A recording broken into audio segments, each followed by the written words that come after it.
नारायण हरि गोविंद हरि। वेद की चर्चा युगों से निरंतर होती आई है। ये कुछ ऐसे अद्भुत ग्रंथ हैं, या यूं कहें कि अमृत के कलश हैं, जिन्हें भारत की सनातन संस्कृति अपने में समेटे रही। वेद को जानने के लिए अथवा वेद के ज्ञान को प्राप्त होने के लिए सबसे पहले यज्ञोपवीत करना होता है। कालांतर में जैसे आज शिक्षा के साथ यज्ञोपवीत को हटा दिया गया है, इसलिए हम सबसे पहले आपका मानसिक यज्ञोपवीत कराएंगे। हम आपको बताएंगे कि यज्ञोपवीत क्या है और उसे आप मन से धारण करेंगे, जिससे आप वेद को जानने के अधिकारी हो सके। यज्ञोपवीत गुरुकुल शिक्षा का सूत्र है। इसी यज्ञोपवीत को ही ब्रह्म सूत्र भी कहा गया है। बहुत से लोग इसे जनेऊ कहते हैं। इसके 3 तागे हैं जो शिक्षा को त्रिनेत्र बनाते हैं, शिक्षा को उद्देश्यपूर्ण बनाते हैं। अतीत के युग में जब भी ऋषि के आश्रम में बालक आता है ज्ञान लेने के लिए, तो उसे ज्ञान देने से पहले ऋषि के मन में 2 विपरीत विचार उभरते हैं। और यदि वो शिक्षक ईमानदार है तो हर शिक्षक के अंतर में ये दोनों विचार अवश्य आएंगे। पहला, ज्ञान तो गंगा है। ज्ञान तो गंगा है। जैसे जल न मिलने से व्यक्ति प्यासा मर जाता है, उसी प्रकार अज्ञानी व्यक्ति का जीना कैसा और मरना कैसा। तो ऋषि के मन में विचार आता है कि मुझे इस बालक को ज्ञान रूपी गंगा का अमृत पिलाना चाहिए। ये मेरा धर्म है और मेरा कर्तव्य है। लेकिन तभी उसके मन में दूसरा विचार आता है कि ज्ञान गंगा है तो अथाह गहरी नदी भी तो है। इसकी लहरों के साथ खिलवाड़ करने वाला बालक बीच लहरों में डूब भी तो मरेगा, अकाल मृत्यु को प्राप्त होगा, और उसका दोष मुझे भी आएगा, क्योंकि मैंने ही तो उसे इस नदी में उतारा है। तो जहां ज्ञान देना एक बड़ा सुंदर अमृत कार्य है, धर्म है, वहीं ये पाप का कारण भी तो हो सकता है। यदि ये ज्ञान से दंभ को, आसक्तियों को, अंधता को प्राप्त हो गया, तो इसकी अवस्था बीच ज्ञान गंगा में डूब मरे तैराक की हित होगी। तो ऐसी अवस्था में मुझे भी तो उतना ही पाप लगेगा, क्योंकि इसकी अकाल मृत्यु का परोक्ष कारण मैं भी था। आज का शिक्षक ये सब नहीं सोचता है। एजुकेशनिस्ट और आपका शिक्षा मंत्री भी नहीं सोचता इस बात। लेकिन गुरुकुल शिक्षा का ऋषि, उसके मन में ये विचार ज्ञान देने से भी बड़ा विचार है कि देने से पहले ऐसा बंधन दूं साथ में कि इसकी अकाल मृत्यु ना हो जाए, तो मैं उस पाप का कारण न बन जाऊं।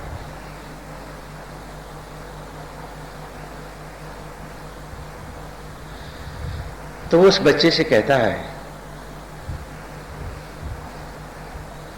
कि ज्ञान से पहले मैं तुझे ज्ञान को पाने के 3 नेत्र, 3 उद्देश्य दूंगा। तेरा यज्ञोपवीत संस्कार करूंगा। इस संस्कार के बिना तो किसी भी वेद का, किसी ज्ञान का अधिकारी नहीं है। ये 3 तागों का जनेऊ, ये ब्रह्म सूत्र सदा तेरे पास रहेगा, जो तेरी शिक्षा को निरुद्देश्य नहीं होने देगा, भटकने नहीं देगा।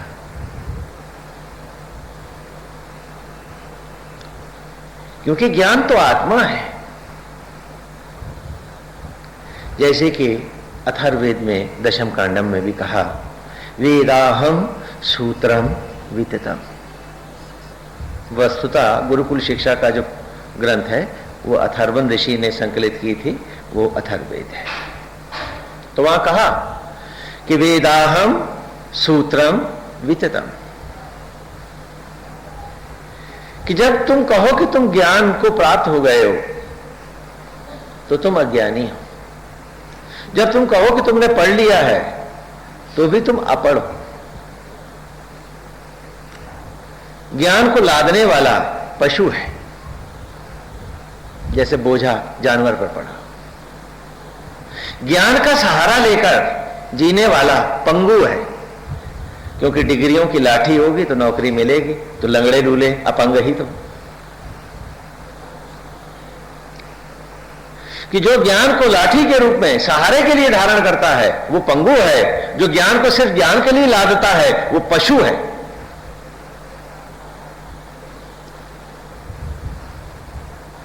और जो ज्ञान को दंभ के लिए धारण करता है वो महाअज्ञानी है।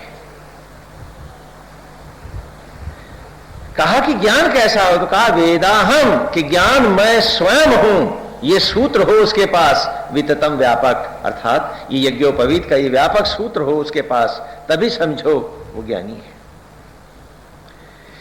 यज्ञोपवीत का किसी जात से, संप्रदाय से कोई संबंध नहीं है। वह उस हर बालक को अधिकार है जो गुरुकुल में वेद पढ़ने आए, वह हमसे इस सूत्र को धारण करे। उसमें कोई लिंग भेद भी नहीं है और किसी प्रकार का भेदभाव नहीं है। और क्योंकि वो बच्चे होते थे इसलिए हम उनको ये पहनाते थे। आप प्रौढ़ शिक्षा में बैठे हैं, आप तो हम लोग अडल्ट एजुकेशन में है ना, ब्लैक बोर्ड लगा, तो आप इसे मनसा धारण कीजिए, मनसा, मानसिक रूप से इसे धारण करें। और लेकिन इस प्रकार धारण करें कि जीवन की हर राह में ये 3 सूत्र आपके सामने खड़े रहें, तो आपकी पूजा, आपकी पाठ, आपकी साधना आपके लिए अमृत होगी। यदि ये सूत्र हट गए तो फिर असुर, असुर शब्द का अर्थ जानते हैं ना, रावण कौन है? असुर है। असुर पूजा पाठ करता है परमेश्वर से कुछ पाने के लिए, लेकिन आ हटते ही जो सुर है, जो ऋषि है, जो साधक है, वो तो अपने आप को मिटाने के लिए साधना करता है। तो दोनों का ज्ञान भले एक है लेकिन उसमें बड़ा भेद है। असुर दंभ के लिए तप करता है कि ये और मिल जाए तो मैं और दंभ कर सकूं, लोगों को नीचा दिखा सकूं। और सुर विनम्रता के लिए तप करता है, अपने दंभ को, अज्ञान को खोने के लिए तप करता है। तो इसीलिए इस सूत्र को ब्रह्म सूत्र अर्थात आत्म सूत्र कहा गया।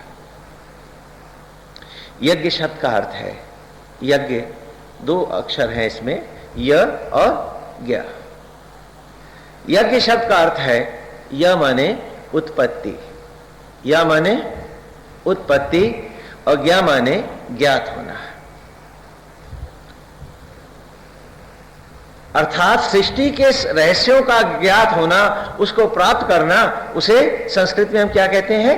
यज्ञ।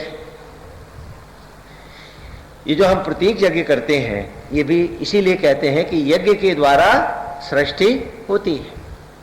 उसका विस्तार आगे हम इन्हीं वेद की ऋचाओं में करेंगे, पहले इसको थोड़ा समझ लेते हैं। या माने उत्पत्ति और ज्ञा माने ज्ञात होना। और उप शब्द का अर्थ है सम्मुख होना, प्राप्त होना।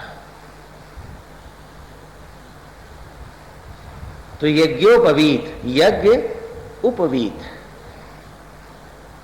यानी यज्ञ में व्याप्त होकर इस यज्ञोपवीत को धारण करना, पहनना, जीवन के उद्देश्यों को सामने रखना, उसे हम कहते हैं यज्ञोपवीत। तो जब गुरुकुल में बालक आया है, ऋषि के सामने खड़ा है, तो ऋषि उससे कहते हैं कि सबसे पहले तुम 3 तागों का जनेऊ नहीं करोगे तो तुम्हारी शिक्षा तुम्हारी दंभ का और अकाल मृत्यु का कारण भी बन सकती है। इसलिए मैं सबसे पहले तुम्हारा यज्ञोपवीत करा रहा हूं। तो बाकायदा जैसे आप लोगों का जनेऊ आजकल होता है, आदिकाल से होता रहा है, लेकिन ये घरों में नहीं होता था।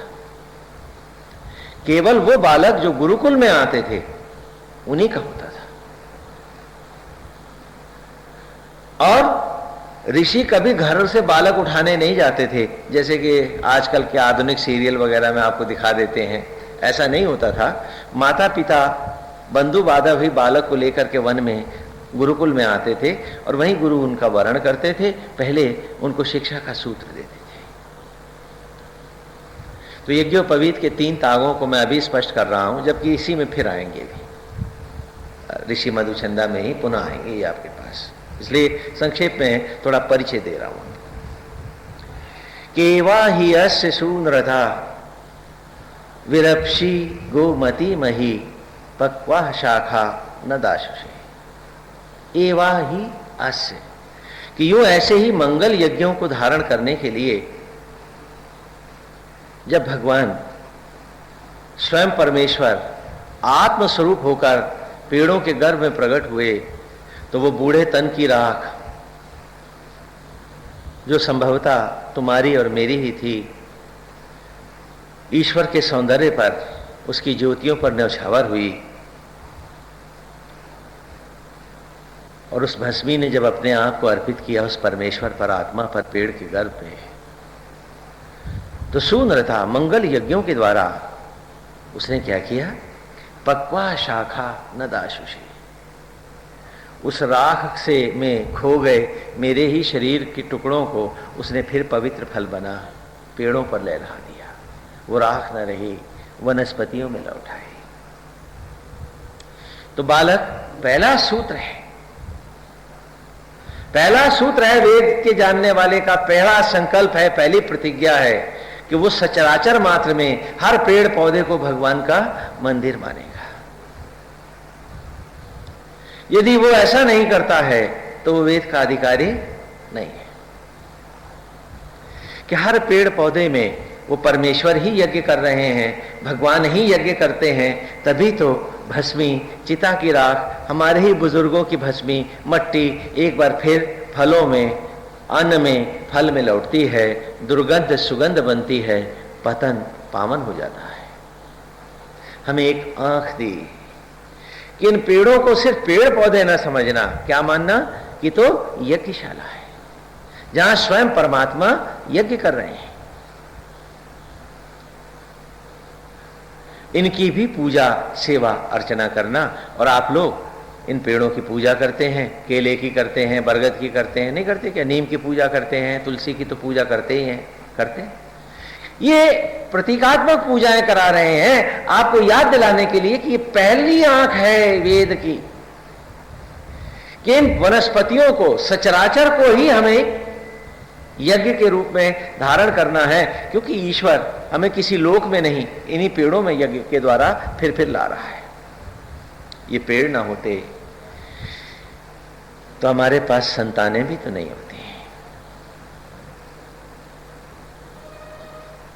उसके बाद दूसरे सूत्र में हम यथा समय इसका पुनः विस्तार करेंगे। दूसरे सूत्र में हमने पढ़ाया कि यह कुक्षी सोमपातम समुद्र पिन्वते उर्वीरापो न काकुरा। वो कौन था? यह जिसने कुक्षी गर्भ में सोमपातम ज्योतियों का पात किया, यज्ञ को प्रज्वलित किया, कि वह अंधेरा गर्भ यज्ञ की ज्वालाओं से पवित्र और ज्योतिर्मय हो उठा। समुद्र पिन्वते, और वो सागर सा सींचता रहा उस गर्भ को, वो गर्भ क्षीर सागर बना। हाँ, समुद्र पिन्वते, है ना, ऐसा सींचता गया उसे कि वो गर्भ क्या बना? क्षीर सागर बना। हाँ, क्षीर सागर सुनते हैं ना, क्षीर माने समझते हैं, खीर तो बनाते हैं आप लोग, दूध को क्या कहते हैं? हाँ, तो वो क्षीर सागर बना। उर्वी रापो न काकुदा, जहां से तुम नारायण से प्रकट हुए थे, उस क्षीर सागर से, उस गर्भ से। तो दूसरा सूत्र है, जीव मात्र को भगवान की यज्ञशाला मानना। ये कुत्ता है, ये जानवर है, ये पशु है, वो अन्यत्र है, उसकी जात छोटी है, उसकी जात बड़ी है, जो ऐसा सोचता है वो जनेऊ पहनकर जनेऊ को ही जूते और चप्पल से मारता है, उसे अपवित्र करता है। क्योंकि दूसरा सूत्र है कि मैं प्राणी मात्र में हर देह को देवालय मानूंगा, ये भगवान का मंदिर है। स्त्री पुरुष, पशु पक्षी, जीवधारी, ऊंच नीच, जात पात, सांप्रदायिकता, ये सब नहीं देखूंगा। मैं सब में एक यज्ञ को देखूंगा, एक यज्ञ मैं उस स्वरूप को देखूंगा, तभी तो मैं वेद का अधिकारी बनूंगा। जिसने भेद किया है उसने इस ब्रह्म सूत्र का, इस यज्ञोपवीत का भयंकर अपमान किया है। क्यों?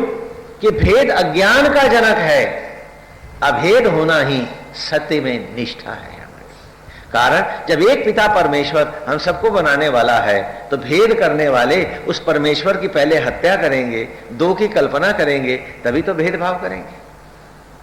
तो इसलिए भेदभाव करने वाले अज्ञानी हैं, और अज्ञान को हमने शूद्र कहा है। जो भेद कर रहा है सिर्फ वही शूद्र है।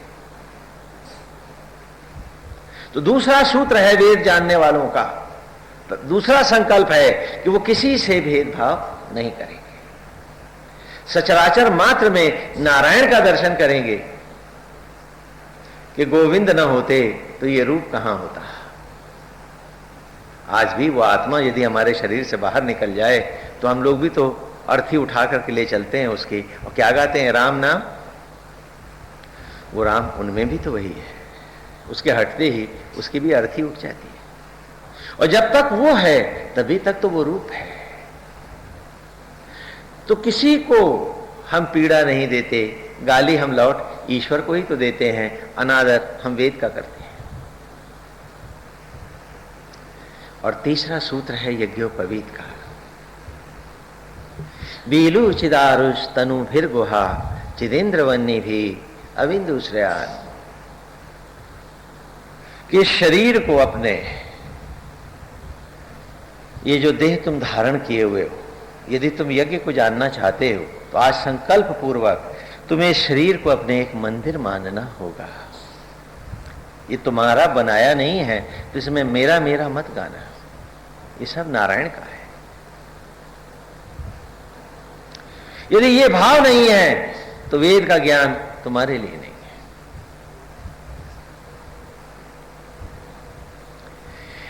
ये शरीर किसका? बोले जिसने बनाया उसी का। तो इस शरीर को भगवान का मंदिर मानकर एक देवालय के रूप में, एक मंदिर के रूप में धारण करूंगा। अब भेदभाव न दूसरों से करूंगा और न पाप इस शरीर से करूंगा, क्योंकि ये तो धरोहर है उस परमेश्वर की, और ये यज्ञशाला है जहां वो मेरे भोजन को यज्ञ के द्वारा रक्त में, मांस में, ज्योति में, अच्छे विचारों में, विवेक में, कर्म की शक्ति में दे रहा मुझको। यज्ञशाला तो अपवित्र होती नहीं है, कोई ऐसा करता नहीं है। तो मैं भी जीव रूप पुजारी हूं, शरीर मंदिर है। पलथी के जैसा ही प्लेटफॉर्म है। मंदिर कैसे बनाते हैं बताए ना? पलथी के जैसे हम प्लेटफॉर्म बनाते हैं, चबूतरा, फिर धड़ के जैसा गोल कमरा है, सिर के जैसा गुंबद है, जटाओं के जूड़े से कलश, आत्मा जैसी प्राण प्रतिष्ठित मूर्ति, जीव रूप पुजारी। क्या बना? मंदिर। वो मंदिर भी हमने आपको इसी वेद को पढ़ाने के लिए ही बनाया है कि मूर्ति में उस परमेश्वर को देखो जो आज भी निष्काम भाव से तुम्हारी जूठन को रक्त में बदल रहा है, और उस मंदिर की दीवारों में शरीर को देखो जिसकी हर ईंट स्वयं परमेश्वर लगाता है, किसी दूसरे को लगानी आती नहीं है। यदि ये शरीर तुम्हारा मंदिर नहीं है और तुम इसमें एक ईमानदार पुजारी नहीं हो, तो तुम वेद के अधिकारी नहीं हो।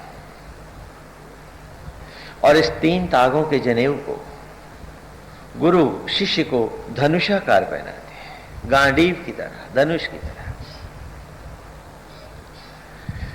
किसी को अपना गांडीव अस्त्र मानना। 10 इंद्रियों के अर्जन से अर्जित ये जीव ही अर्जुन है। महाभारत में आ रहे हैं 10 इंद्रियों के अर्जन से अर्जित ये जीव ही अर्जुन है। शरीर रथ है और आत्मा ही श्री कृष्ण है, सारथी है। वही तो सांस धड़कन से शरीर रथ को चला रहे हैं, और जीव इस पर महारथी होकर ही तो बैठा है। हाँ, रथ का संचालन जो कर रहे हैं वो तो स्वयं परमेश्वर हैं, क्योंकि ना हम एक बूंद रथ की बनाना जानते, ना एक सांस, न धड़कन। मोहा, सत्य और अज्ञान में फंसकर हम भौतिकताओं को, धन और पैसे को महत्व देने लगते हैं, बिल्डिंगें और मकानों की कल्पना करने लगते हैं, मट्टी में ही सारी की सारी उपलब्धियां मानने लगते हैं, जबकि सच क्या है कि उसकी हम बहुत बड़ी कीमत देते हैं अपने जीवन के क्षणों के रूप में। सबसे ज्यादा मूल्यवान वस्तु जीव के लिए वो जीवन के क्षण हैं जो यज्ञ के द्वारा आत्मा प्रकट कर रहा है। वो हटे तो सब कुछ मिट जाता है, सब कुछ मिट जाता है। आत्मा के द्वारा दिया समय, जीवन के क्षण ही मेरा सर्वस्व है। तो इस प्रकार यज्ञोपवीत के द्वारा मैंने आपको 3 आंखें दी और तब वेद को पढ़ने के लिए बुलाया। बेटा इनको बाहर करके दरवाजा बंद कर दो। और तब आपको वेद पढ़ने के लिए बुलाया, क्योंकि वेद को जानने के लिए अपने आप को, इस ब्रह्म सूत्र को हमें अर्पित करना होगा।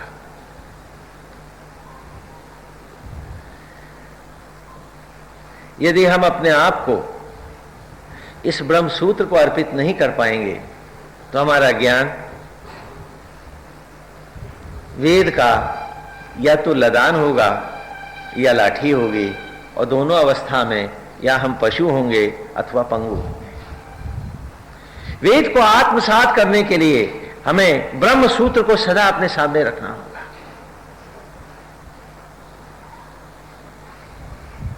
अर्थात ज्ञान को ही जीवन बनाना होगा। और इस जनेऊ के बाद हम सीधा वेद में प्रवेश करते हैं। ऋग्वेद के पहले ऋषि हैं मधुछंदा। मधुछंदा हम हर शब्द का अर्थ करते चलेंगे। मधुछंदा शब्द का अर्थ है जो विष से अमृत निकाल लाए, उसे क्या कहते हैं? मधुछंदा। अथवा जो विषाक्त जीवन को अमृत में बना दे, जहर होती हुई जिंदगी में जो आत्मा का अमृत घोल दे, उसे कहते हैं मधुछंदा। मधुछंदा ऋषि हैं। मधुछंदा की कथा इस प्रकार है। थोड़ा उस ऋषि का भी परिचय हो जाए। मधुछंदा ऋषि द्वापर में हुए हैं, जबकि ये ऋग्वेद के ऋषि मतलब सतयुग के ऋषियों में नहीं आते हैं। लेकिन फिर भी भगवान श्री कृष्ण ने और वेद व्यास ने इनको, जब वेदों का संकलन हुआ तो श्री कृष्ण के कहने पर ही कृष्ण द्वैपायन भगवान वेद व्यास ने इन्हें चारों वेदों में प्रथम ऋषि रखा।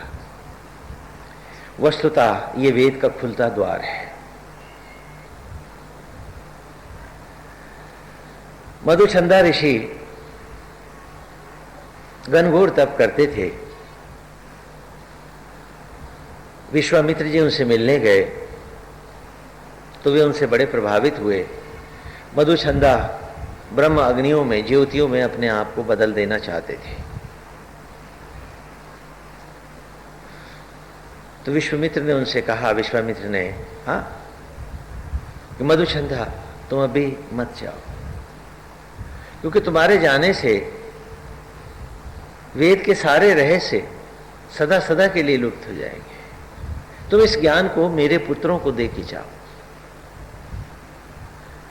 ऐसा कहने पर मधुछंदा ऋषि रुक गए।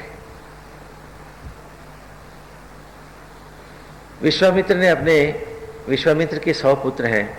उसने अपने बेटों से कहा कि मधुछंदा ऋषि को ही वे अपना अग्रज गुरु धारण करें। तो 50 पुत्रों ने दंभ के वश कहा कि मधुछंदा के पास ऐसा कुछ नहीं कि हम उसको गुरु धारण करें। ऋषि ने, विश्वामित्र ने उन्हें श्राप दे दिया अपने बेटों को, और वे मलेच्छ हो गए। शेष 50 पुत्रों ने मधुछंदा को अपना अग्रज धारण किया, और इस प्रकार वे जेता माधु छंदस कहलाए। और उन्होंने मधुछंदा के साथ इन रहस्यों को पाया। मनुष्य के जीवन के 100 वर्ष होते हैं। विश्वामित्र अर्थात प्राणी मात्र को समर्पित होकर जीने का भाव ही यहाँ विश्वामित्र है। ये भाव हम में आया नहीं, हम तो घर गृहस्थी में फंसे रहे। तो 50 साल जिंदगी के मेरे, यही तो 50 बेटे हैं विश्वामित्र के जो मलेच्छ हो गए हैं।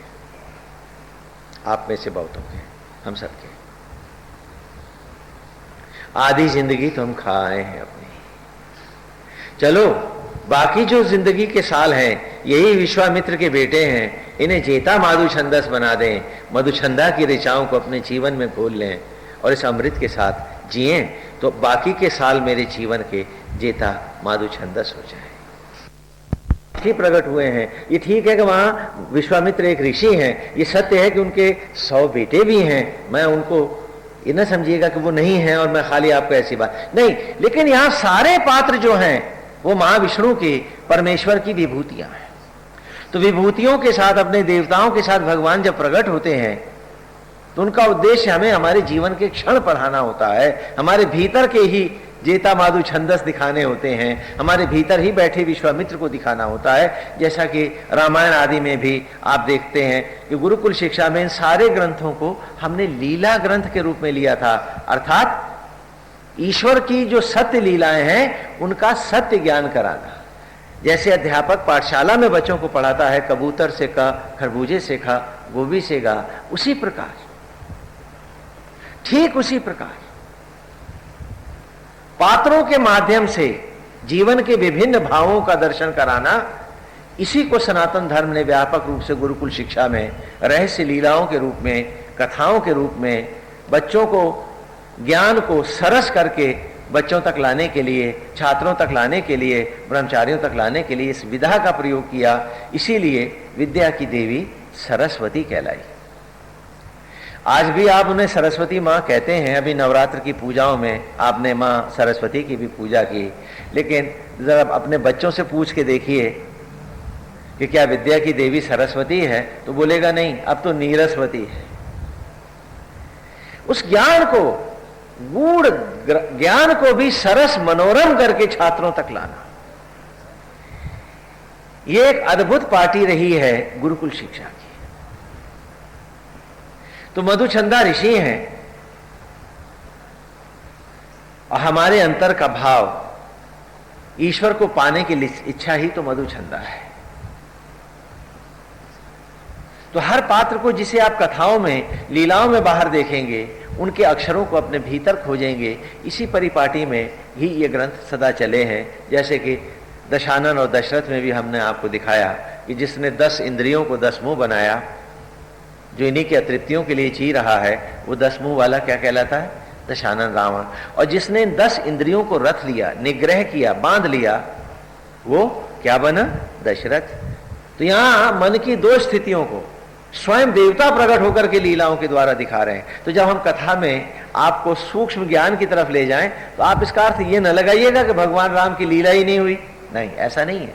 यहां लीला हुई, नारायण अपनी विभूतियों के साथ प्रकट हुए, वो अपने स्थान पर है, लेकिन उनके प्रकट होने का उद्देश्य था कि लीला के द्वारा उन सूक्ष्म बिंदुओं को, जो हमारा संपूर्ण जीवन है, उन अक्षरों को पढ़ाना है। तो इसलिए आगे लीला में, लीलाओं का भी हम वेद के साथ ही लेके चलेंगे। हम प्रयास करेंगे कि जैसे गुरुकुल में हम छात्रों को पढ़ाते थे, हम आपको उसी प्रकार पढ़ाएं। हाँ, तो इस प्रकार मधुछंदा ऋषि हैं और उनके प्रथम सूक्त का, की प्रथम ऋचा का हम आरंभ करते हैं। यहीं से वेद का आरंभ है। अग्नि मीले पुरोहितम यज्ञस्य देवं ऋतबीजं भूतारं रत्नधातमं। ये ऋचा आज आपने ब्लैक बोर्ड से लिए। अग्निम अर्थात अग्नियों के अधिपति, संपूर्ण ज्वालाओं के नायक, प्रलय के अधिष्ठाता, महारुद्र, महाशिव। पुरोहितम, संपूर्ण सचराचर को तत्व रूप, ज्ञान रूप प्रकट करने वाले ब्रह्मा। सचराचर का हित चाहने वाले परम ब्रह्म, और ऋत्विजम देवलोक को जीतने वाले, सचराचर को जीवंत कर खिलौनों में लौटाने वाले सृजक महाविष्णु। यज्ञस्य देवम, यही यज्ञ के अधिष्ठित देव हैं। हाँ, आप देख रहे हैं ना, जब वेद ने स्तुति करी तो उसने आपको वैष्णव या ब्रह्म मार्ग में या मार्गों में नहीं भटकाया, वरन ये दिखाया कि आपकी आत्मा के ही 3 अक्षरों को 3 परमेश्वरों के रूप में पढ़ा रहा हूं। अग्निम, अग्नियों के अधिपति, प्रलय के देवता महाशिव, उन्हीं तत्वों को जिनको वो प्रलय के द्वारा पुनः पुनः बिंदुओं को पुनः ज्योतियों में विसर्जित करते हैं, उन ज्योति कणों को उत्पन्न करने वाले कौन? पुरोहितम अर्थात ब्रह्मा। और यज्ञस्य देवम ऋत्विजम, और देवलोक को जीतने वाले महाविष्णु। यज्ञस्य देवम, यही तुम्हारे यज्ञ के देवता हैं। तुम्हारी आत्मा के 3 नाम हैं, अ उ म, 3 अक्षर जुड़े तो क्या बना? ओम। ओम में 3 अक्षर है। हाँ, उनका भी आप अच्छे से समझ लो, क्योंकि ओम को, ओंकार को हमने बीज कहा है, प्रणव कहा है। प्रणव शब्द का अर्थ होता है बीज, और बीज का अर्थ होता है जिसमें सारा पेड़ समाया हुआ हो, पूरे धर्म का वृक्ष आता हो। तो अ से अस्तित्व तत्व धारक ब्रह्मा, उ से उत्पत्ति सृजन सृजक विष्णु, म से मृत्यु मृत्युंजय महेश। यही इस ऋचा में भी तीनों क्या वर्णन आया है? धारण, सृजन और संहार। आ से अस्तित्व तत्व धारक ब्रह्मा, ब्रह्मा जी की सहज प्रकृति क्या है? ज्ञान, सरस ज्ञान, तो सरस्वती भी इसी में आ में है। उ से उत्पत्ति सृजन सृजक विष्णु, तो महाविष्णु का की प्रकृति क्या है? स्वभाव क्या है? लक्ष्य लक्ष्य उत्थान, तुम्हें सारी उपलब्धियों को दिलाना। तो लक्ष्मयी लक्ष्मी है, ये उ में है। अमा से मृत्यु मृत्युंजय महेश। हाँ, तो शंकर का क्या है? प्रलय और अमरता, दोनों की देवता है। मृत्यु भी है और मृत्युंजय भी है। तो उनकी सहज प्रकृति क्या है? प्रलय, तो आदि ज्वाला, आदि शक्ति दुर्गा पार्वती। तो इस प्रकार सभी जितने भी हमारे अधिष्ठित देव हैं, फिर उनके जितने भी लीला रूप हैं, वो सारे के सारे इस प्रणव में समाहित हैं, इसी में व्याप्त हैं। जैसे बरगद का के बीज में पूरा पेड़ समाया रहता है, उसी प्रकार इस प्रणव में सनातन धर्म के संपूर्ण 33 करोड़ देवता, अधिष्ठाता परमेश्वर, सारे गण सिद्ध आदि सब इसी में व्याप्त है।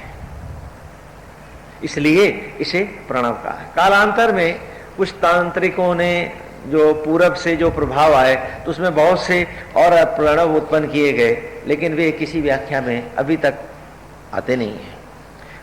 यदि बीज की व्याख्या में आता है तो ओम ही आता है, जो पूरे धर्म को स्पष्ट करता है।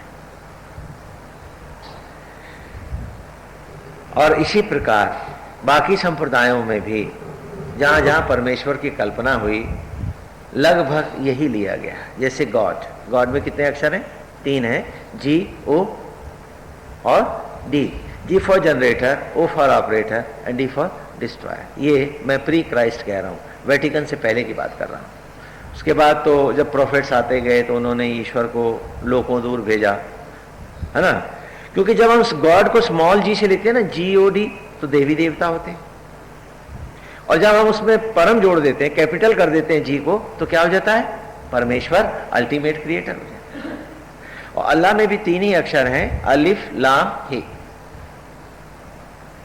हाँ, हमारा वेद से ही तात्पर्य है, केवल परिचय दे रहे हैं। तो कहा अगनिम ईले पुरोहितम, यज्ञस्य देवम ऋतबीजम, कि धारण, सृजन और संहार ब्रह्मा, विष्णु और महेश रूपी आत्मा ही परमेश्वर हैं। वे ही घटघटवासी हैं और इस शरीर को यज्ञशाला जानो जहां वे अधिष्ठित देव हैं। धारण, सृजन और संहार के यज्ञ के द्वारा वो तारम न्यौछावर कर रहे हैं तुम पर रत्न धात्म, जीवन की सारी उपलब्धियां अमूल्य क्षण। ईले अर्थात इसी आत्मा के साथ अद्वैत कर इससे जुड़, एक हो जा। ज्ञान को धारण न कर बल्कि इस ज्ञान को ही अपना जीवन बना।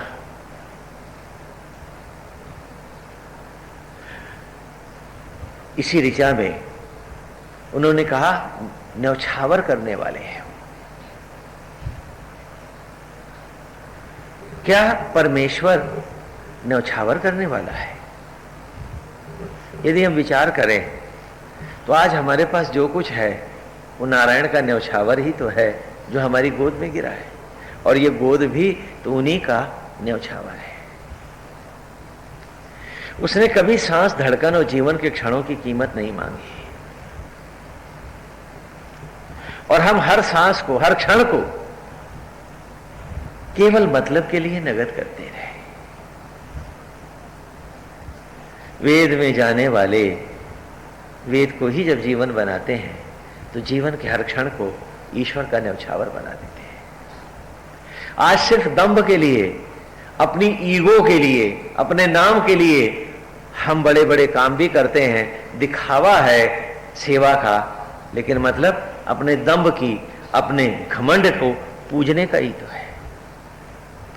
ईश्वर ने आत्मा होकर क्या तुमसे कोई दंभ रखा? तुम सो गए, वो सोया नहीं। दिल कैसे धड़कता, सांस कैसे चलती, और उसी के पुत्र होकर, उसी के द्वारा, उसके बनाए घर में रहते हुए भी हम उसका रंग नहीं ले पाते हैं।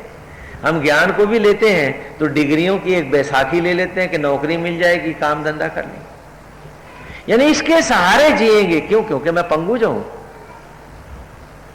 ये भी नहीं कि उस ज्ञान से, उस नॉलेज से जो मैं यूनिवर्सिटी से बटोर के लाया हूं वो मेरे जीवन बनेगी, नहीं। या तो हम ज्ञान को लादते हैं या बैसाखी बना लेते हैं, और दोनों अवस्था में जब ज्ञान लादते हैं तो हम पशु होते हैं, और जब ज्ञान को हम बैसाखी लेते हैं तो हम पंगु होते हैं।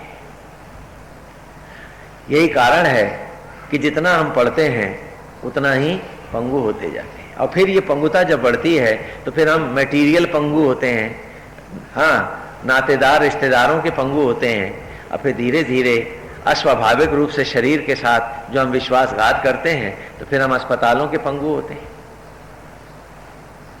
ये पंगुता हम स्वयं लाते हैं अपने जीवन में। जब जब हम वेद से हटकर जीने की कोशिश करते हैं, हम खुद अपनी जिंदगी का एक बहुत बड़ा अभिशाप, एक कलंक, एक श्राप बन जाते हैं। और आश्चर्य है कि उसी अभिशाप को हम उपलब्धि मानते हैं। तो कहा कि वो न्यौछावर कर रहा है, तो न्यौछावर को ही जीवन बना, तो वेद की राह। अग्निम ईले पुरोहितम यज्ञस्य देवम ऋत्विजम होतारम रत्नधातम, कि धारण, सृजन और संहार के यज्ञों के द्वारा उस महासत्ता ने, उस परम पिता परमेश्वर ने, वो भले एक है, लेकिन जब वो धारण करता है तो वो ब्रह्मा कहलाता है, जब वो सृजन करता है तो वो विष्णु है, और जब वो संहार करता है तो उसी का नाम महेश हो जाता है। इसको यूं समझो, थोड़ा सा और भी आपको स्पष्ट कर दें। कल्पना कीजिए कि मेरे पास चीनी के कण हैं। कण समझते हैं ना, बिंदु हैं, हाँ, चीनी के ढेर सारी चीनी।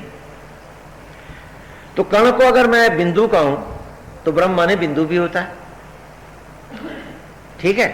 तो सारे कण चीनी के हैं तो एको ब्रह्म है ना, उसमें कोई नमक तो नहीं है, बोलो। तो सारे कण हैं चीनी के,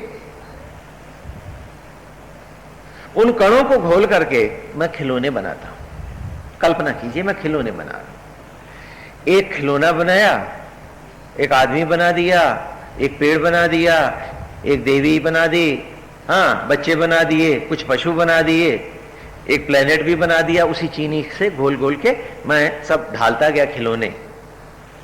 तो कहा ये क्या है? बोले ये हाथी है, ये क्या है? ये घोड़ा है, ये क्या है? ये शेर है, ये क्या आदमी है, और ये क्या है? बोले ये औरत है।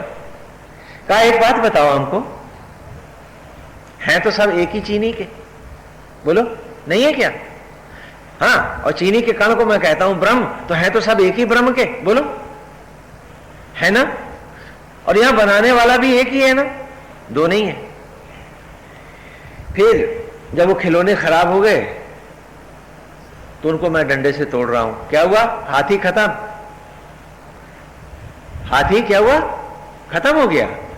हाँ, फिर ये आदमी की मूर्ति ये भी खत्म, टूट गई।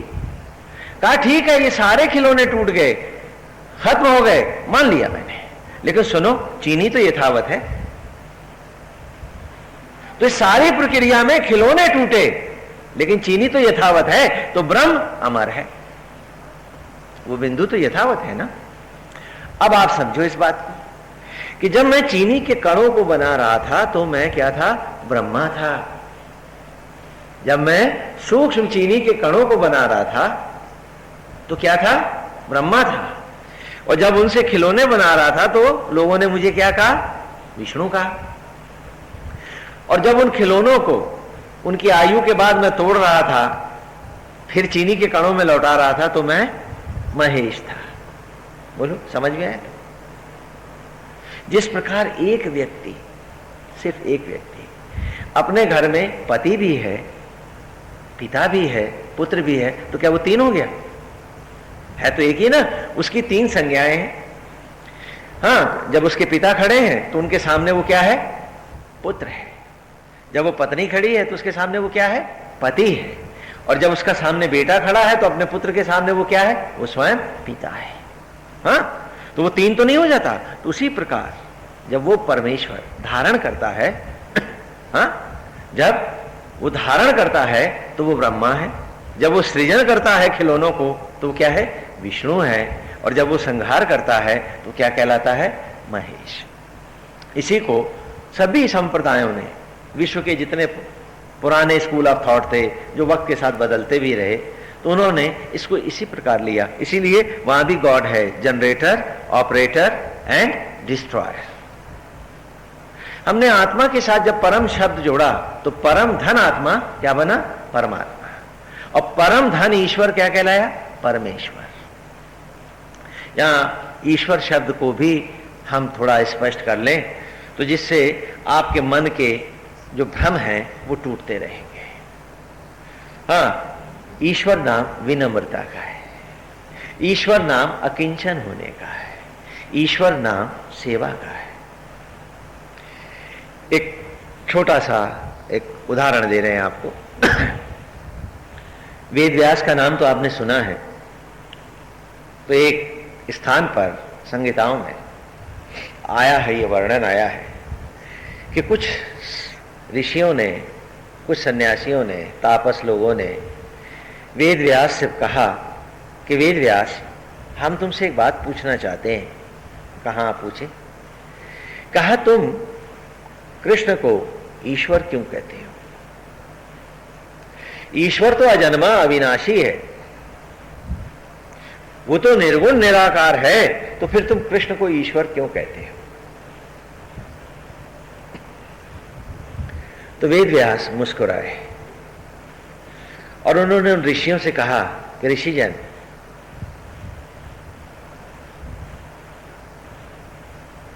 आप कृपया ईश्वर शब्द की व्याख्या करें।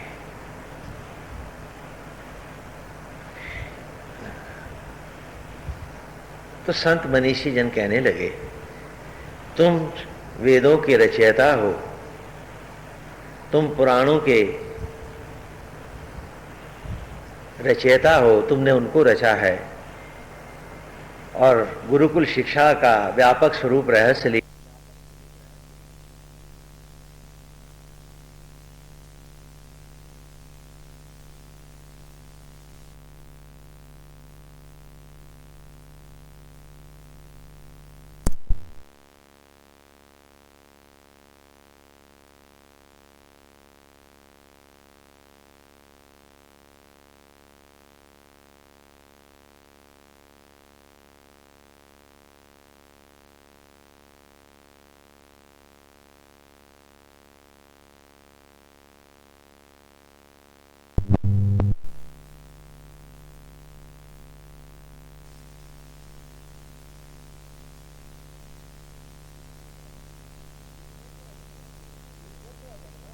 ईश्वर तो अजन्मा अविनाशी है,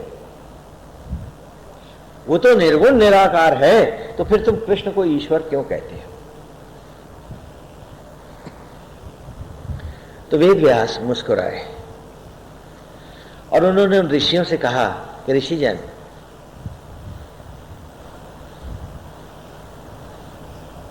आप कृपया ईश्वर शब्द की व्याख्या करें।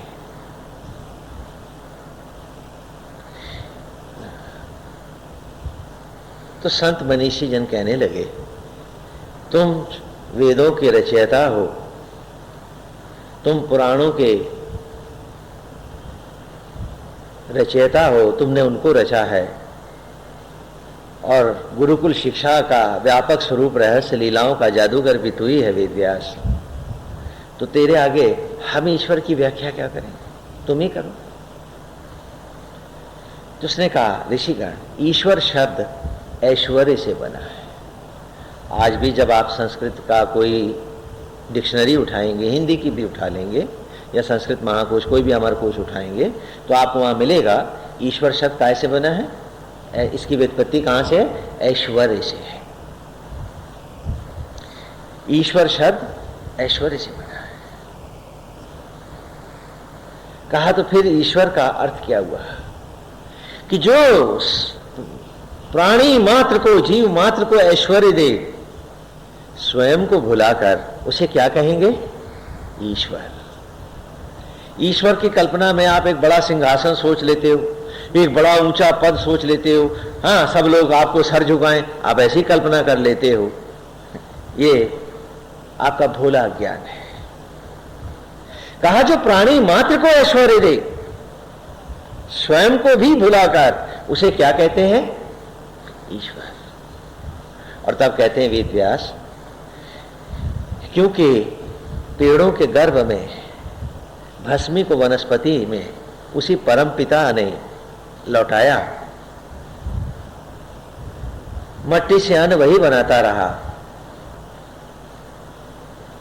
फिर भी पेट भरने का सम्मान उसने हम सबको दिया, अपने अपने यथा परिवारों का, यथा प्रजाजनों का। पेट वो भर रहा है, लेकिन इज्जत भी हम सबको दे रहा है। स्वयं अपने को भुलाए है, छिपाए है।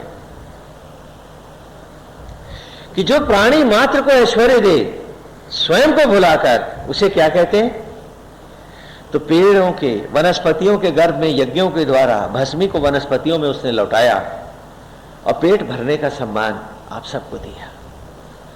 कि मैं इतने बोरे गेहूं वहां दान करके आया ना स्वामी जी, हाँ भाई बड़ा तीर मारा, लेकिन एक दाना गेहूं का बनाना है तुझे लेकिन नहीं, वो कहने नहीं आया, पूछा नहीं उसने, वो दम भी उसने हम ही को दिया। कहा इसीलिए हमने उसे ईश्वर कहा। और कहा सुनो, उस अन्न को गर्भ में शिशु भी तो उसी ने बनाया। क्या कोई मां है जो एक हाथ एक उंगली बनाना जानती? आता है क्या? आता है किसी को? आप में से कोई एक रोया बना लेता हो, आता है किसी को? तो आज भी अन्न से बालक भी वही बना रहा है, और मम्मी पापा कहलाने का दम व गर्व वह आपको दे रहा है।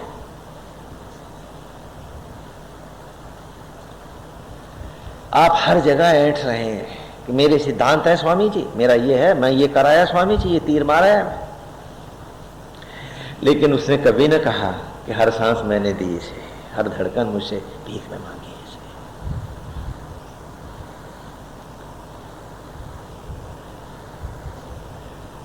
इसीलिए कहा, इसीलिए हमने आत्मा को क्या कहा, ईश्वर कहा है। तो वेद व्यास कहते हैं कि वेद में ईश्वर की कल्पना इसलिए नहीं आई कि तुम डर से, भय से, लोभ से, मतलब से उसकी पूजा करो। कहा कि सनातन धर्म ने ईश्वर का नाम इसलिए तुम्हें दिया कि काश तुम भी कुछ ऐसे न्यौछावर बनो, कुछ ऐसे ईश्वर बनो, दूसरों की पीड़ा हर लो, सचराचर के होठों की मुस्कुराहट बन जाओ, वक्त के माथे पर एक सूरज बनकर सदा के लिए चमक जाओ, हमने तो इसलिए ईश्वर की संज्ञा दी थी। जिनकी मनोवृत्तियां लुटेरी हैं उन्हें वेद समझ में आता नहीं है। हमने ईश्वर की कल्पना इसलिए दी थी कि काश तुम भी इसी प्रकार सेवाओं के न्यौछावर बनो। न्यौछावर से क्षण मिले हैं, सांस और धड़कन मिली है, उसी ने न्यौछावर करके होतारम रत्न धातमम, इसी ऋचा में हम पढ़ रहे हैं कि वो न्यौछावर कर रहा है जीवन की सारी रत्नमय उपलब्धियां, जीवन के अमूल्य क्षण इले आओ आज इस आत्मा से अद्वैत करें, वही हो जाएं, वही हो जाएं। उसके साथ धोखा न करें। अरे वो तो दयालु है, जब हम पर सांसें और धड़कनें न्यौछावर कर रहा है, हम अपने दंभ में, अपनी ईगो में, अपने मतलब में, अपनी कुत्सित मनोवृत्तियों में फंसकर केवल लुटेरे क्यों बने हैं। आओ न्यौछावर में सांसें मिली हैं, न्यौछावर में धड़कनें मिली हैं, आओ आज इस वेद की हम ऋचा हो जाएं, हम जीवन को न्यौछावर करें, हम इसका न्यौछावर बन जाएं।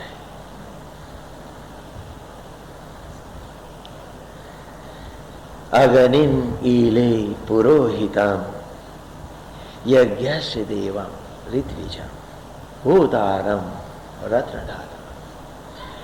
सनातन धर्म और ये वेद सब, ये पूजा पाठ को में आस्था नहीं रखते, ये एप्लीकेशन के हैं। सनातन धर्म धर्म की एप्लीकेशन में, प्रेयर में नहीं, एप्लीकेशन में विश्वास करता है। क्योंकि पूजा पाठ तुम्हारा एक एप्लीकेशन को जीवन देने के लिए है कि मैं ईश्वर में ढल के जीऊं, कि God in application not only in मियर prayers.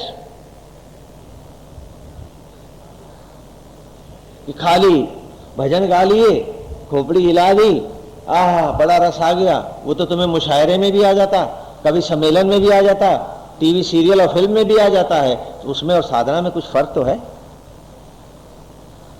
ये भजन और कीर्तन एप्लीकेशन को आंदोलित करने के लिए, yes I must have got in action, why? Because I believe God in action. वो आज भी मेरी जूठन को रख में बदल रहा है, बन के शबरी का राम आज भी वो घटघट फांसी है और हर जीव की जूठन को रख में बदलता है। जब वो हम सबको शबरी का प्यार दे रहा है तो हम शबरी क्यों नहीं बन पाए?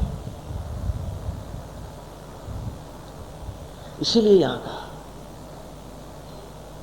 और इस वेद की धारा को उतारा भी कैसे गया, थोड़ा सा उसका भी एक संक्षिप्त परिचय हम देते हैं।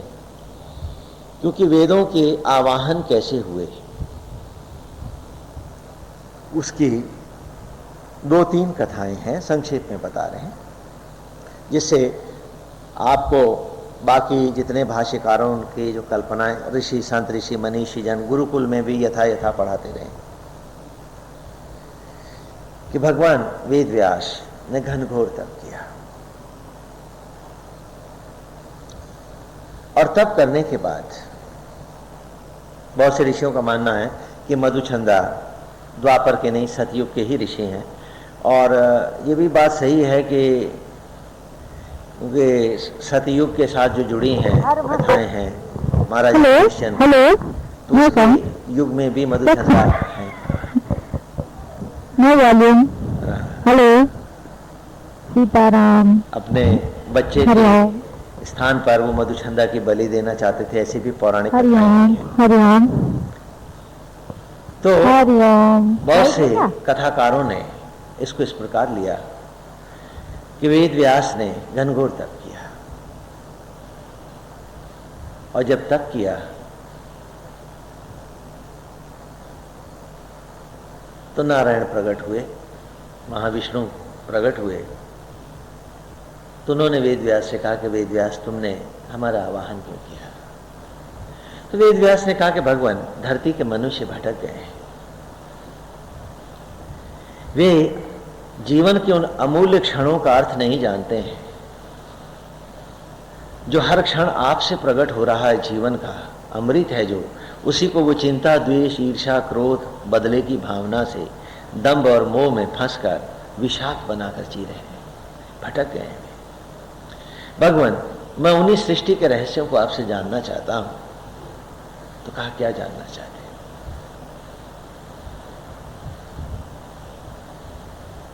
तो कहा नारायण मैं जानना चाहता हूं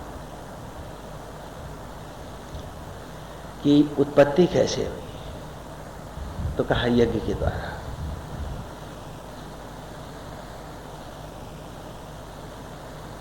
कहा इस यज्ञ के अधिष्ठित देव कौन है? कहा स्वयं परम पिता परमेश्वर, वे ही आत्मा होकर घटघटवासी है। कहा देव और दानव कौन है? कहा जीव ही देव है और जीव ही दानव है, यही सुर भी है और असुर भी है। जब ये 10 इंद्रियों को रच लेता है, अंतर्मुखी होता है, तो ये सुर अर्थात देव है। और जब ये 10 इंद्रियों को 10 मुंह बनाकर इन्हीं की वासनाओं के लिए, इन्हीं की अतृप्तियों के लिए जीने लगता है, तो यही असुर कहलाता है। कहा जीव के इस मनुष्य योनि में आने का अभीष्ट क्या है? कहा सचराचर की सेवा और आत्मा से अद्वैत कर अमर आत्मा से जुड़ अमरत्व को पाना। तो कहा भगवान इन सारे रहस्यों का विस्तार मुझे कहां से मिलेगा? तो उन्होंने कहा कि वेद व्यास तुम यथा ऋषियों का आवाहन करो और वे ऋषियों की वाणी ही प्रकट होगी, जिसका जो तुम्हारे आवाहन से प्रकट होगी, और वे ऋषियों की वाणी वेद के रूप में जो प्रकट होगी, उसी का संकलन तुम और गणपति करोगे और वे ही वेद कहलाएंगे। ये क्योंकि वेद की कई परंपराएं हैं, विधाएं हैं, आपने सुना होगा कृष्ण यजुर्वेदी, और शुक्ल अलग हैं और फलाने अलग हैं, तो इसलिए हर जगह एक एक कथा आती है। वेद व्यास ने वेदों का संकलन किया है, जोड़ा है, और पहले ऋषि मधुछंदा रहे हैं, उन्हीं की इस ऋचा में हम हैं। वस्तुतः इस ऋचा में ही हमको उन्होंने सबसे पहला एक भाव दिया है कि हम जीवन को न्यौछावर बन के जिए। हाँ, दूसरी कथा में स्वयं भगवान ब्रह्मा प्रकट हुए और उन्होंने उस वेद को धरती को दिया, ये पौराणिक कथाओं में आता है। हम जिस प्रकार भी इनको लें, वेद अपौरुषेय है। अपौरुषेय शब्द का अर्थ किसी पुरुष प्रधान के साथ जुड़े हुए नहीं है। जैसे भगवान राम की कथा में कि नायक कौन है? राम है। कृष्ण की कथा के नायक कौन है? हाँ, शिव पुराण के नायक कौन है? और विष्णु पुराण के नायक कौन है? देवी भागवत की नायिका कौन है? वेद के नायक आप सब हैं। जीव मात्र है, सचराचर है। यहां जीव से सीधी उसकी बात है, जब वो नहीं समझ पाता है तो इन नायकों की लीलाओं के द्वारा उसे पुनः स्पष्ट करते हैं सारे संत ऋषि मनीषी जन, किसके द्वारा हम उसे समझें। तो आज की ऋचा में हमें जो न्यौछावर शब्द मिला है, इसे व्यापक रूप से हमें अपने जीवन में धारण करना है। आप न्यौछावर शब्द का अर्थ जानते नहीं। अक्सर आपने देखा होगा कि जब लड़की की डोली उठती है तो न्यौछावर फेंकते हैं ना, सिक्के फेंकते हैं, क्या कहते हैं उसको? तो कैसे फेंकते हैं? यूं फेंकते हैं या पीछे को फेंकते हैं? पीछे को फेंकते हैं ना। क्यों फेंकते हैं पीछे को? कि अगर इस न्यौछावर को किसने उठाया, अगर मैंने देख लिया तो न्यौछावर कहां रहा?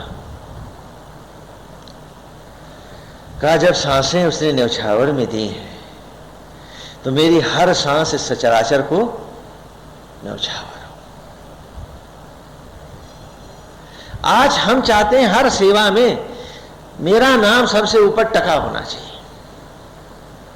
तो जब हमने यही नगद कर ली तो आगे हमें क्या मिलना? वो तो यही कैश हो गया, और वो नहीं होगा तो हम सेवा नहीं करेंगे। न्यौछावर सदा पीछे को फेंकते हैं कि गोविंद हर सांस न्यौछावर की तुमने, हर विचार दिया हुआ तुम्हारा है, मेरी जूठन को रक्त में बदलते हो तुम।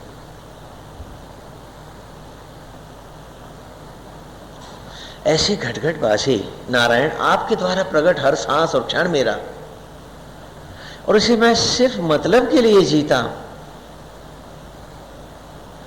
तो इस शरीर में बैठ करके मैं आपका द्रोही हो तो हो जाता हूं, आपका दुश्मन ही तो बन के मैं आपके घर में जी रहा हूं। आज यही मनोवृत्ति, क्योंकि जब घर में मैं अपना दुश्मन बन गया तो 4 लोगों का जो मैंने घर बसाया था वो मित्र होंगे या आपस में क्या होंगे।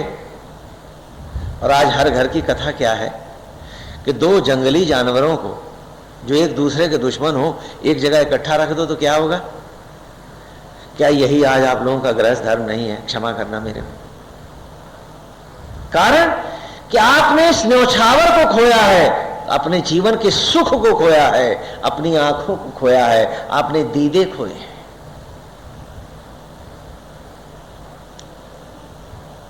और पशु से भी निचले स्तर पर आप जी रहे हैं।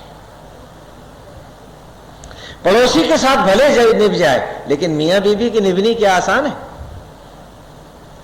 ईमानदारी से अपने अपने भीतर जाओ। कारण कि तुम भूल गए हो कि सिर तुम्हारे पास एक है।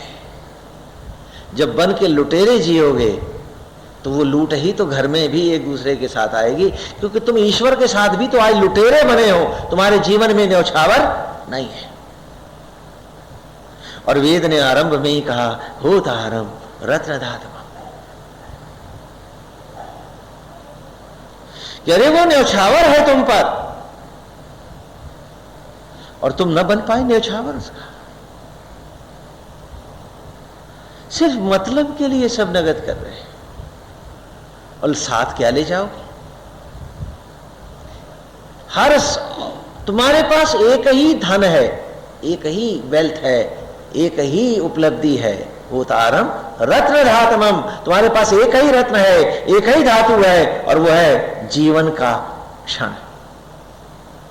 जिस दिन जिंदगी के एक क्षण बीते, तुम्हारी इस लुटेरी मनोवृत्ति ने तुम्हें ही तो लुटवा दिया। इतनी सी राख, नाली का सड़ता पानी, मकान तुम्हारा नहीं, दुकान तुम्हारी नहीं, घर तुम्हारा नहीं।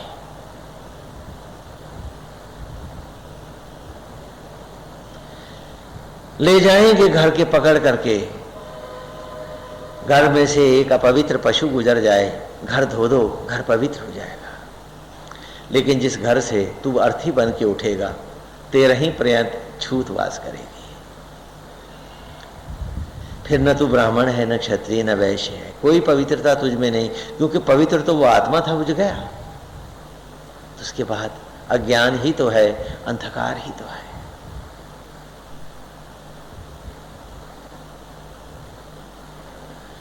हम भूल जाते हैं कि जब भी हम दूसरों को डसने का प्रयास करते हैं, हम लौट ईश्वर को डसते हैं। वो सियानापन हमारे जीवन का जहर बन जाता है। कहते हैं ना, सियाना कौवा कहां पे बैठता है? हाँ, अच्छी जगह पे बैठता है क्या? यही हाल हमारा भी है। यही है स्थिति है हमारी। जब हर एक से हम मतलब से व्यवहार करने लगते हैं तो ये हमारी मनोवृत्ति बन जाती है। और ये संकीर्णता हमारे बच्चों में, हमारे परिवार में आने लगती है।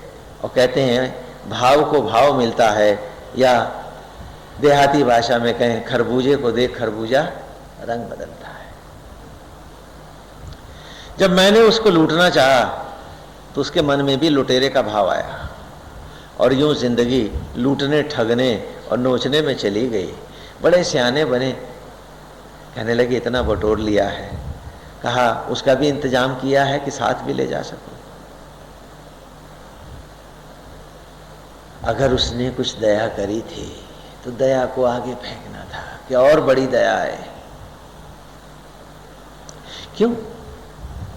आज मैं आपसे एक बात पूछता हूं कि आपने किसी आदमी पे यकीन करके उसको कुछ सामान दिया, अगर वो उसको चुरा के बेच ले तो क्या आप उसको ज्यादा सामान देंगे?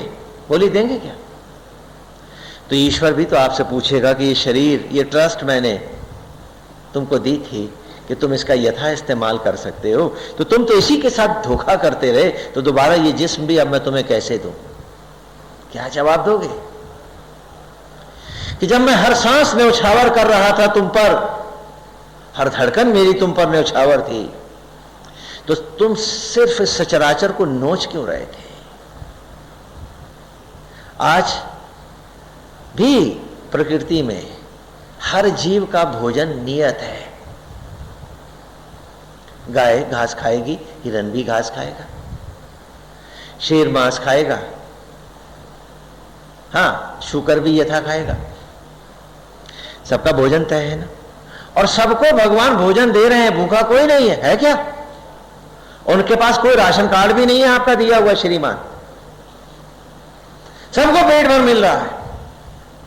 और आदमी जो उसका न्यौछावर बन के आया था, हर जानवर को खा रहा है, उनके भोजन को भी खा रहा है, और साथ में क्या खा रहा है? बोफोर्स की तोपें, पनडुब्बियां, सड़कों के पत्थर गिट्टी, बिल्डिंगें की बिल्डिंगें खा रहा है। और अब तो कंट्रीज खाने पे उतर आया है, और फिर भी अभावग्रस्त है, भूखा नंगा है। पूछेगा जब हमसे, क्या जवाब होगा हमारे पास? कौन सा बहाना कर पाएंगे हम उससे?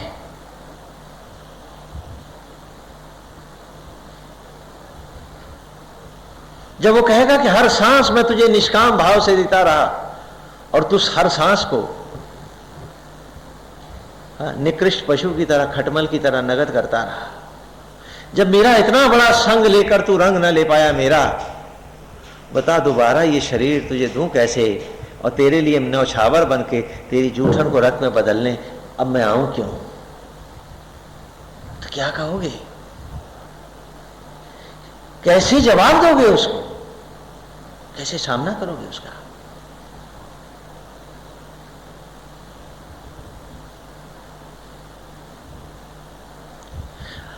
वेद खुला है और पहला ये सवाल हमारे ऊपर उसने उछाला है। इसीलिए कहता हूं, वेद जाने नहीं जाते, वेद गाए नहीं जाते, वेद जिए जाते हैं, जिए जाते हैं। जो जी न पाया बन के वेद, उसने जाना नहीं वेद।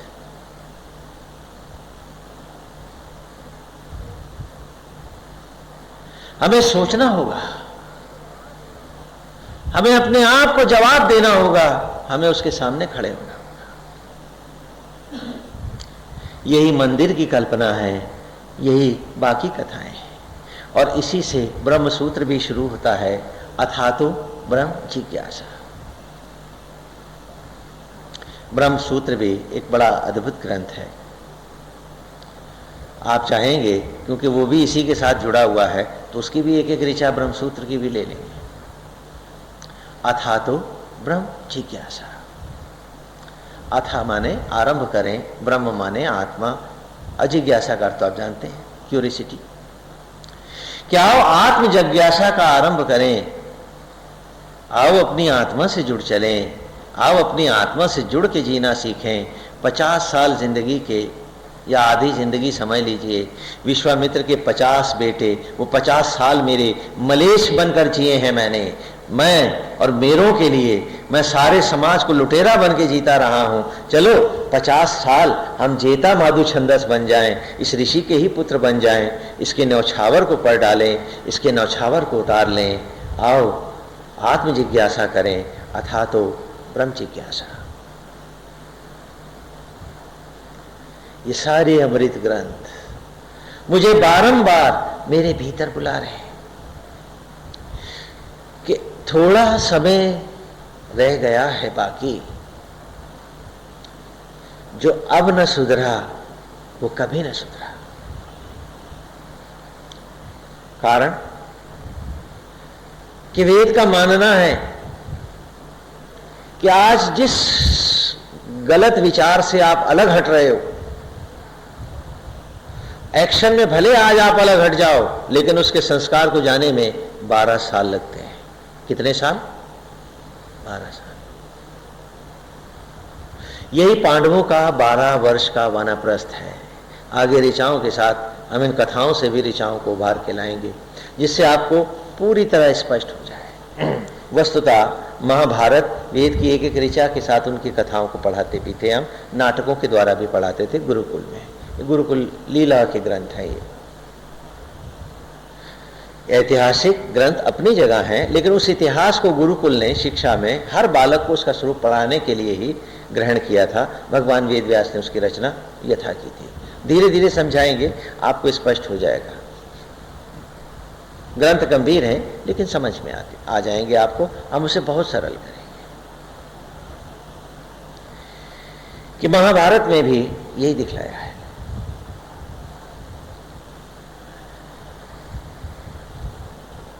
अथा तो ब्रह्म जिज्ञासा, आत्म जिज्ञासा का ग्रंथ ही संपूर्ण धर्म है। इस आत्मा के सत्य को यदि हमने जाना नहीं, पाया नहीं, 50 वर्ष हमने जिंदगी के चलो बिता दिए, बर्बाद कर दिए, बाकी 50 तो हम संभाल लें। 12 वर्ष लगते हैं, पांडवों को भी 12 साल लगते हैं, है ना। जुआ हारे तो कितने साल का वानप्रस्थ हुआ? 12 वर्ष का। अब फिर 1 वर्ष का अज्ञातवास है। मतलब आपको अपने आप को टेस्ट करना है कि वो संस्कार वस्तुतः गया भी कि नहीं। ऐसा तो नहीं चोर घर में बैठा हो, हाँ पेंदी में छेद हो और मैं नाव सागर में उतार दूं, क्योंकि दुर्गुण तो नाव में छेद की भांति है। जिसे हम उपलब्धि मानते हैं वही हमारा विनाश है। 12 साल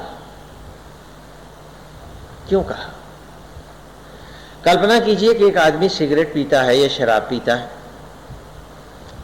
तो आज यदि वो मुझसे प्रभावित होकर या किसी देवता के सामने अपने अंतर के इस सत्य का बोध करने के बाद उपरांत वो छोड़ देता है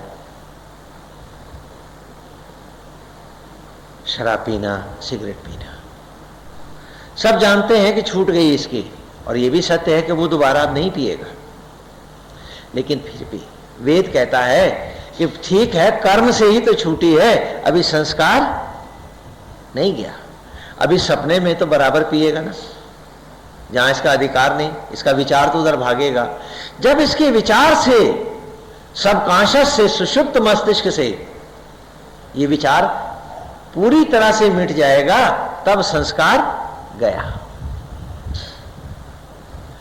क्या आप में से कोई महात्मा मुझे बता सकता है कि उसके पास सॉलिड 13 साल जिंदगी के अभी बाकी हैं? कोई गारंटी है क्या? तो आज यदि वेद को हम जीवन में नहीं धारण करेंगे, आधी जिंदगी तो मलेच्छ हो गई, विश्वामित्र की बनी नहीं।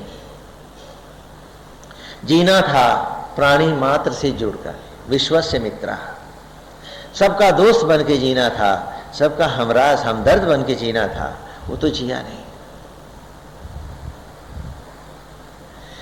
तो क्या बाकी जिंदगी भी ऐसे ही बीत जाएगी?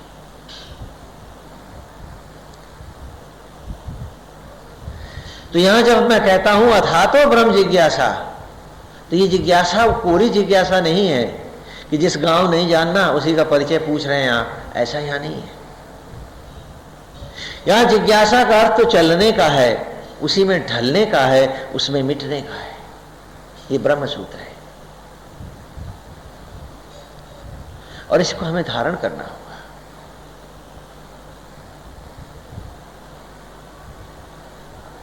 यही सृजा में कि आज यदि हम ईर्ष्या, द्वेष, क्रोध, लोभ, मोह, इन मनोवृत्तियों को आज परित्याग करेंगे तो इनको छूटने में कितना समय लगेगा? और जाहिर है जिसे आज हम बुरी वृत्ति को छोड़ेंगे तो उसकी जगह अच्छी वृत्ति लाएंगे तो हम जरूर 13 साल में पवित्र हो सकते हैं। और शायद वक्त भी हमारे इंतजार करेगा कि हम धो डालें अपने आप। यदि आज हम ईमानदारी से इस रास्ते पर चलेंगे तो गीता में भगवान ने कहा है कि हे अर्जुन, योग में स्थित हुए योगी की मृत्यु नहीं होती, काल भी इंतजार करता है, इच्छा मृत्यु को ही वो प्राप्त होता है। तो एक तरफ अस्पतालें दुख और पीड़ा आपकी इंतजार कर रही है और दूसरी तरफ एक बहुत ही सुखद, संयत, आत्मपरक और रोमांचित करने वाला वेद आपके इंतजार कर रहा है। हमें दो में से एक चुनना है, और जो अब चूका वो सदा के लिए चूक जाएगा, क्योंकि ये क्षण बारंबार नहीं आते हैं। हर आदमी जो भक्त है, जो इस रास्ते पे चल रहा है, उसे जरूर एक बार स्वप्न में संपूर्ण दर्शन होते हैं ईश्वर के। आप सबको हुए, दोबारा नहीं होते हैं। और यह भी सच है कि दोबारा नहीं हुए आपको। उसका कारण है कि एक बार विधाता स्वयं आते हैं आपको दिखाने के लिए अपना रूप, और जब आप उस पर नहीं रीझते हैं तो दोबारा नहीं आते। वो कहता है इस बार तो मैं आया हूं, अब तुझे आना होगा मेरे पास। तो प्रकृति, कुदरत, परमेश्वर हम सबको मौका देते हैं, लेकिन हम अपनी आसक्तियों के कारण उस सत्य को भ्रम मानकर और भ्रम जगत को ही सत्य मानकर मेरा तेरा में ही फंसकर अपने थोथे दंभ में फंस कर रह जाते हैं। यही इस ऋचा का यहाँ उद्देश्य है कि अग्निम ईले पुरोहितम यज्ञस्य देवम ऋतविजम होतारम रत्नधातम। क्या अपनी आत्म ज्वालाओं में जलें, आओ यज्ञ में पलें, आओ जीवन को यज्ञ बना दें। थोड़ा यज्ञ को भी स्पष्ट कर दें, क्योंकि यज्ञ जैसे आपने अभी तक आपके दिमाग में यही इतना ही है कि बस हम बैठे, हमने आहुतियां दी और यज्ञ हो गया। नहीं, ये यज्ञ गुरुकुल में हम बच्चों को पढ़ाते थे। पहले सूक्त में, पहले ऋषि में यह भी आरंभ हुआ है कि यज्ञ के अधिष्ठित देव कौन है, तो कहा आत्मा ही यज्ञ का अधिष्ठित देव है। शरीर ही यज्ञशाला है, आत्मा ही यज्ञ का अधिष्ठित देव है। आत्मा ही आज भी भोजन को रक्त में बदल रहा है, वही भस्मी को वनस्पतियों में उस रूप में ला रहा है। तो बाहर जो आचार्य आते हैं उन्हें हम आत्मवत ग्रहण करते हैं, बच्चों को हम बदलाते हैं कि उन्हें आत्मवत ग्रहण करो। फिर आचार्य के साथ एक उपाचार्य होता है, दो होते हैं ना। हाँ, तो दूसरे सूक्त में वेद में यही प्रश्न आएगा। अभी पहले सूक्त की हम प्रथम ऋचा में हैं, लेकिन मैं आपको थोड़ा परिचय दे रहा हूं जिससे आप पूरी तैयारी से आएं। और हर रविवार को ऋचा लिखी रहेगी, और यदि हम देखेंगे कि आप ऋचाओं को अच्छे से ग्रहण कर रहे हैं तो हम ऋचाओं को एक साथ बढ़ाएंगे, जिससे वेद का ज्ञान आप तक पहुंचता रहे। आप वहां से नोट करते रहे। जिनके पास ऋचा नोट नहीं है वहां ब्लैक बोर्ड से नोट कर लेंगे। दूसरे सूक्त में हमारा प्रश्न होता है, बच्चे पूछते हैं हमसे लीला के द्वारा नाटक में, कि ये जो आचार्य के बगल में बैठे हैं, चलो ये तो हमारे आत्मा हो गए, वो उपाचार्य जो बैठे हैं वो कौन है। तो दूसरा सूक्त आरंभ होगा, वायवा ही दर्शते में सोमारम कृता तेषाम पाही श्रुति हवम। अर्थात प्राण वायु ही शरीर में आत्मा के साथ क्या है, यज्ञ का उपऋत्विज है, उपाचार्य है। तो जो दूसरे आचार्य के साथ उपाचार्य आए हैं उन्हें प्राणवत ग्रहण करो। अभी तक आचार्यों का वर्ण करना भी अब वो नए संप्रदायों के बीच में आके आप भूल गए। आचार्य को आत्मा की भांति वर्ण होता है ईश्वर के रूप में, उपाचार्य को हम प्राणों की भांति, अपने ही प्राणवायु की भांति धारण करते हैं। तब अगले सूक्त में, तीसरे सूक्त में जब आप आएंगे तो फिर बालक पूछेंगे हमसे गुरुकुल के, ये इसके पृष्ठ से उभरता बता रहा हूं कि ये जो यज्ञ की वेदी है ये क्या है, ये ज्वाला कैसी है। तो कहा अश्विना यजवरी ऋषु द्रवत पाणी शुभस्पति पुरुभुजा चनस्य, कि ब्रह्म ज्वाला ही यज्ञ की ज्वाला है, यही आदि शक्ति है, यही दुर्गा है, ये मां भवानी है, और ये आदि कुंवारी है और सचराचर की जननी है। क्योंकि आत्मा तो एक है, वो आत्मा ने ही सबको बनाया, तो सबको बना करके भी जब वो एक है तो कुंवारी है ना। हाँ, यही लीला है।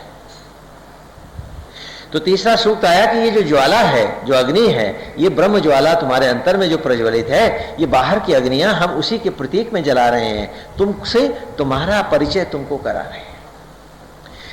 फिर उसके चौथे सूक्त में बालक हमसे पूछेंगे कि इस हवन सामग्री क्यों है, ये जो घी रखा है, ये जो हवन सामग्री है, ये सब क्या है। तो पुनः चौथे सूक्त में स्वरूप कृतनु मूतये सुदुघाम एव गोदुहे जुहुमसी देवी देवी, कि ये तन ही सामग्री है, उसी का प्रतीक है। पहले चिता की राख जब पेड़ों के गर्भ में सामग्री बन के जली तो वनस्पतियां बनी, पेड़, हाँ, फल बने, फूल बने, अन्न बना, वनस्पतियों में, हरित क्रांति में ये शरीर आया यज्ञ के द्वारा, ये सामग्री ही तो थी। जो खाद्य पदार्थ आप खाते हैं उसी को हम कहते हैं कि हवन में, यज्ञ में लाओ, में जो प्रज्वलित है, हाँ, स्पष्ट होता है ना। उसी को जब सामग्री तब अगले सूक्त में हमने पूछा वनस्पतियों को ही तो